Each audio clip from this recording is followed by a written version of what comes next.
Guys welcome to Sandy vlogs. ఇదేంటి అనుకుంటున్నారా? Aloo bajji.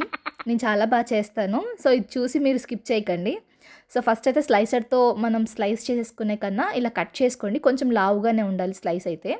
So ఇందులోకి మన బ్యాటర్లోకి అయితే ఫస్ట్ శనగపిండి, సాల్ట్, కారం, మన వాము ఉంటుంది కదా, వాము కంపల్సరీ వేయండి, అస్సలు స్కిప్ చేయొద్దు. అది క్రష్ చేసి వేసుకోవాలి. అండ్ కొంచెం పసుపు, అండ్ లాస్ట్లో మీకు వంట సోడా కంపల్సరీ, అది కూడా జస్ట్ కొంచెం ఎక్కువ వేయొద్దు. అండ్ ధనియా పౌడర్ వేసి మంచిగా మిక్స్ చేసుకోవాలి.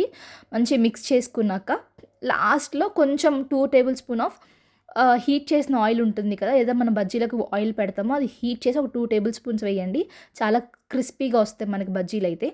సో తర్వాత లైక్ మన స్లైసెస్ డిప్ చేసుకుంటూ పొటాటో స్లైసెస్ వేసేయడమే, అంతే, ఇంకేం లేదు ఇందులో. చాలా అంటే చాలా టేస్టీగా అండ్ క్రిస్పీగా వస్తాయి, ఎందుకంటే ఆయిల్ మనం వేసినందుకు. అండ్ చాలామంది డైరెక్ట్ వాటర్లో నుంచి స్లైస్ తీసి డిప్ చేసి వేసేస్తారు. అలా వేస్తే ఏమవుతుందంటే ఆ వాటర్ వల్ల మన బ్యాటర్ అనేది ఇంకా లిక్విడ్ అవుతుంది. అలా కాకుండా ఇలా కాటన్ క్లాత్ పైన వేసి లైక్ డిప్ చేసి వేయండి, బాగుంటుంది. అండ్ ఒక సెకండ్ అలా బయటకు వెళ్ళాను అనమాట ఇక్కడ, సో అందుకు అలా మాడిపోయినాయి. But coming to the bajji అయితే చాలా అంటే చాలా బాగా వచ్చినాయి, చాలా క్రిస్పీగా వచ్చింది. అండ్ అక్కడ లేయర్స్ చూడండి ఎంత బాగా కనిపిస్తుందో. సో చాలా టేస్టీగా కూడా వచ్చింది నాకు. అంటే ఎప్పటికన్నా ఈరోజు నాకు ఇంకా టేస్ట్ ఇంకా ఇంక్రీజ్ అయినట్టు అనిపించింది. చాలా బాగుంది. ఈవినింగ్ టైం ఒక చాయ్ అండ్ ఇది సాల్. అండ్ మమ్మీకి కెచప్తో ఇష్టం. మీలో ఎంతమందికి ఇష్టం ఇలా?